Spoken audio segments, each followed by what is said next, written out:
wato malam Shitu ya ahe abin da zaka ji nace da kai mu zo mu zauna nan gaskiya ne saboda halin da nake ciki gaskiya fi sabilillahi malam Shitu tunda matata Karimatu ta fita gaskiya ni ba ban da sukuni na ga alama wallahi na sani cikin damuwa nake ba kwanciyar rai kullun ni ina ta tunani da haka nace to lalle malam Shitu a matsayin ka na makwabci kai ne wanda zan wakilta gaskiya da Allah ka shige mun gaba ka je ka sami iyayen yarinyar nan sosai ku yi magana da mahaifinta da Allah duk yanda za a yi to ta dawo gidana to ni dai a samu da Allah da annaba ba zuciya ku yarinyar nan ta dawo gaskiya ne to wannan shine abin da gaskiya ne to ai ya ahe ita Karimatu din ga wani tsotsai ne na kaddara har ya same ta har ta dora haka har aka kai ga haka Allah sarki saboda mai daraja mai li'ima mai muhibba irin ka duk wanda kowa same ka ya dace to ita da yake alamun rashin rabo sai zan ta dora wasu abubuwa waɗanda za su fusata ka a kai ga haka to in Allah ya sa tana da rabo zuwa ni kai in faɗa ma ubanta don shi ma yanzu haka uban nata ran shi ɓace yake ganin ta gida Allah sarki ga wata dai Allah ya yi to ka gani to ka sai gani dai ina biyawa in gaida tsohuwa saboda tun lokacin da matata ta rasu to ita tana ta lallashi na tana bani hankuri na in yi hankuri Allah sarki in yi hankuri komai wucewa yi da Allah in ka je ka ce ina gaishe dama akwai nasihohin da ta kai mini Allah sarki to yau in na dawo zan yi maka ɗaya daga cikin waɗanda to sai na zo ka ƙara faɗa min rabbana atina ka iya min da ita kwarai da gaske kwarai da gaske yawa sai ka dawo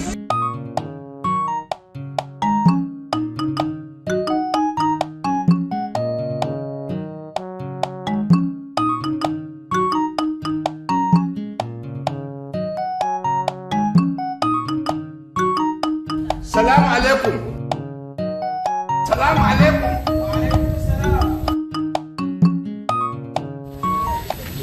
Aminu alaikum salamu. Allah ta kammala Lafiya kalau. barka dai Lafiya lau. lahiya lau baka gane ni ba ko Na dai so in gane fuskar amma Eto. rani to. wannan makwabcin ya aki mijin Karima To kai ne wadda matarka ta rasu kwanaki. ni na Allahu akbar. Allah ya ji kanta. amin ya Allah Allah ya ji kanta. to shi ya aiko ni bisa ga kuma abin da na sani to gaskiya Allah wannan boye Allah duniya ga in an kai takarar hankuri to ita ka ta dai Ko? ai mu da a cikin gidan mu ɗaya na san abin da ake ciki shi ashe kullun da za ka wa namiji kana mace shi A wane mutum ai daban-daban ne. to saboda kosan rogo da ya shirye-shirye na da kulli ya dibe ta nan ne ya buge ta kihe gindin turmi ni zo na tashe ta nace kai ba a haka do Allah da ya hasalar da ni sai da na tube ta gwata nace kai in wada kaka ji ni namiji nake mu yi ko Gaskiya in wata kana raga mata duk sa'ad da ta zo mana da zance irin wannan sai mu ce ƙarya take. shaidar duniya ita ta lahira Haka yake. haka abin yake wata kaji na haɗi To yanzu ni dai hakkin makwabtaka ya izo ni in ban haɗi ba ƙasa bane tsaka bane to kai da kuke gida ɗaya ai kai zaka san abin sama da kowa kuma ku dama na shehu ai dan gaskiya aka san ku. yanzu yaushe nika ce mai za a mai kai da ita Magana komai ai magana gama ta riga ta gama. Yarinya ma ta kammala iddata. to sai in faɗa mai tattali goro A'a magana komai nan fa babu shi ba ban ga alama sa ba wani waje ma za a daura mata aure. a'a to kada ya ga kamar cewa dai baka abin gaba wadda dattakon ka yake ka tsare ka a ɗarma musu armen Allah shi in an ɗarma musu armen in za a kai ta sai a samu bandeji da aidin a haɗa a tai da shi Abin da za a yi yanzu ka tafi